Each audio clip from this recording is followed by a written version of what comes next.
વડોદરાની એસએસજી હોસ્પિટલમાં તબીબો પર થયેલા હુમલાના વિરોધમાં તબીબો હડતાળ પર ઉતર્યા છે. સુપ્રિન્ટેન્ડન્ટ ઓફિસ બહાર નારાજ તબીબોએ ધરણા યોજી સુરક્ષા સુનિશ્ચિત કરવાની માંગ ઉઠાવી છે.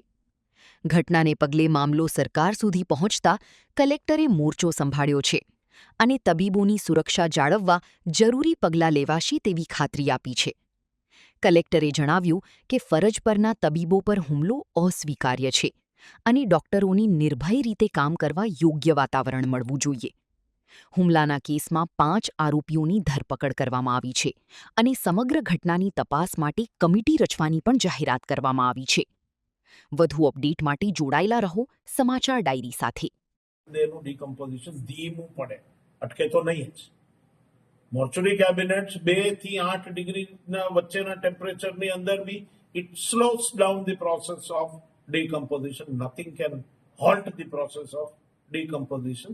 The science says it so. એટલે કેમ 2 દિવસમાં 27 અને 29 દરમિયાન બોડી ડીકમ્પોઝ થઈ ગઈ? મારે ત્યાં જે અમારું કેબિનેટ હતું એની અંદર ટેમ્પરેચર મેન્ટેન નહોતું થતું, એટલે એમને એક કેબિનેટમાંથી બીજી કેબિનેટમાં શિફ્ટ કર્યા. એ તો એક સુધારા માટેનું જ પગલું હતું. એટલે આ બધી બાબતો છે. ત્યાંના કેબિનેટને મેન્ટેન કરવા માટે મેં 2 એસી ટેકનિશિયનને શિફ્ટમાં મૂકેલા છે. એ મેડિકલ કોલેજનો મહેકમ છે અને એ લોકોએ તો ફરજ એમની બજાવી છે.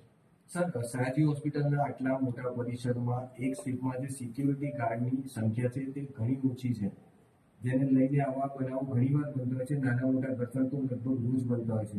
એવું નથી લાગતું સિક્યુરિટી ગાર્ડની જે સંખ્યા છે તે વધારવી જોઈએ?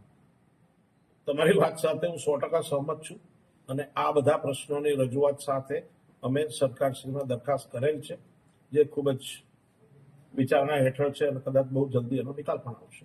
આ ઘટના પછી લોકો પર તમે હવે કેવો વિશ્વાસ મેળવશો? સરકારી ડોક્ટર પોતાની જગ્યાએ ફરજ બજાવતો હોય, દર્દીનું ટોળું આવી રીતે અચાનક ગાળાગાળી કરીને હુમલો કરવાનો હોય અને મારો ફરજ પરનો ડોક્ટર જો ભયભીત રહેવાનો હોય તો એ કેટલા અંશે સારી રીતે કામ કરી શકે, નિષ્પક્ષ રીતે કામ કરી શકે.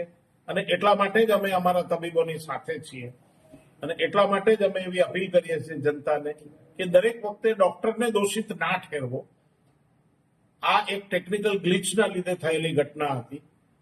કોણ જવાબદાર કરીને જે રીતે રેસિડેન્ટ તબીબ, સર્વન્ટ અને છેલ્લે મારા એસોસિએટ પ્રોફેસર ઉપર આ પ્રકારનો હુમલો થયો એ ખૂબ જ નિંદનીય છે.